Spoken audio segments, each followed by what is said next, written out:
Welcome guys, react JS এর 45তম পর্বে সবাইকে আবার স্বাগতম। তো আজকের টিউটোরিয়ালে আমরা দেখব অ্যাক্টিভ লিঙ্ক কিভাবে আমরা নরমালি হচ্ছে আমাদের এই লিঙ্কটাকে অ্যাক্টিভ করতে পারি। জাস্ট আমরা এখন ব্লগে আছি, ব্লগটা অ্যাক্টিভ থাকবে, লার্ন হান্টারে আছি, লার্ন হান্টার অ্যাক্টিভ থাকবে, কন্টাক্ট অ্যাক্টিভ থাকবে, অ্যাবাউট অ্যাক্টিভ থাকবে, ব্লগ অ্যাক্টিভ থাকবে, প্রোফাইল অ্যাক্টিভ থাকবে। ওকে, নরমালি মাঝে মাঝে এপিআই থেকে ফেস করাটা প্রবলেম হয়, তো সেটা সমস্যা না। আসলে নরমালি হচ্ছে আমরা মেইন কাজ কিভাবে করবো সেটা হচ্ছে মেইন কথা।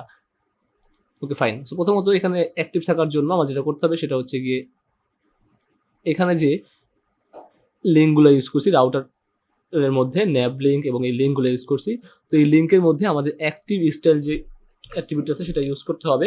এখন কথা হচ্ছে অ্যাক্টিভ অ্যাট্রিবিউট কিন্তু নর্মালি হচ্ছে লিঙ্কের মধ্যে কাজ করে না। হ্যাঁ, লিঙ্কের মধ্যে কাজ করে না, সেক্ষেত্রে কি করতে হয়, সেক্ষেত্রে আমাদের ন্যাব লিঙ্ক ইউজ করতে হয়। এই লিঙ্কটাকে আপনি জাস্ট রিনেম করে ন্যাব লিঙ্ক ইউজ করে দিলে আপনার কাজ করবে, সমস্যা নাই। NAV জাস্ট এটা ইউজ করলে তখন এখানে আপনি চাইলেই আপনি অ্যাক্টিভ স্টাইলটা ইউজ করতে পারবেন, এটা কোনো সমস্যা করবে না।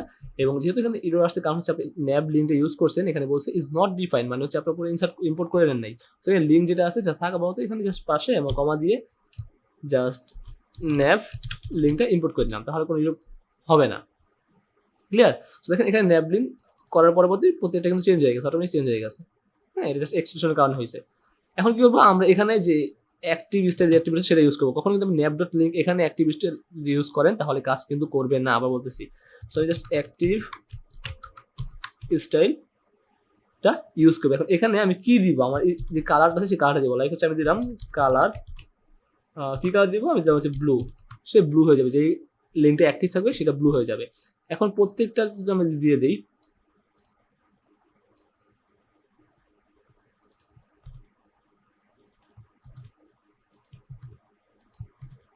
ওকে, প্রত্যেকটার জন্য দিয়ে দিই, তাহলে কিন্তু আমার এইটা ওখানে লিঙ্ক আছে না, ন্যাপ লিঙ্ক। ওকে, তো এখন এখানে যদি দিয়ে দিই তাহলে কিন্তু ইজি হয়ে গেল। এখন যেটা প্রবলেম হবে সেটা সেভ করার পরে যে আমার একসাথে ন্যাপ লিঙ্ক এটা হোম রুটটাও সবসময় অ্যাক্টিভ থাকে।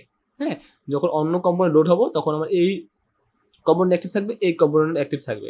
যার সুবিধার জন্য আমরা যেটা করতে পারি সেটা জাস্ট এখানে একটা কিওয়ার্ড ইউজ করতে পারি, just exact.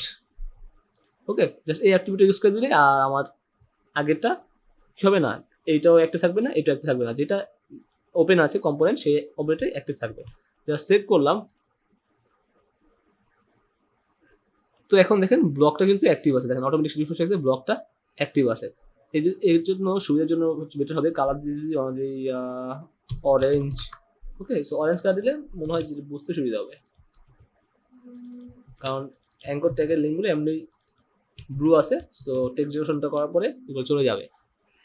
So automatic refresh হচ্ছে এবং দেখেন এটা অলরেডি ব্লু অরেঞ্জ হয়ে গেছে। এখন প্রোফাইলে যাচ্ছি, প্রোফাইল অরেঞ্জ, হান্টারে যাচ্ছি, হান্টার অরেঞ্জ, কন্ট্যাক্ট যাচ্ছি, কন্ট্যাক্ট অরেঞ্জ, অ্যাবাউটে যাচ্ছি, অ্যাবাউট অরেঞ্জ, ব্লগে যাচ্ছি, ব্লগ অরেঞ্জ।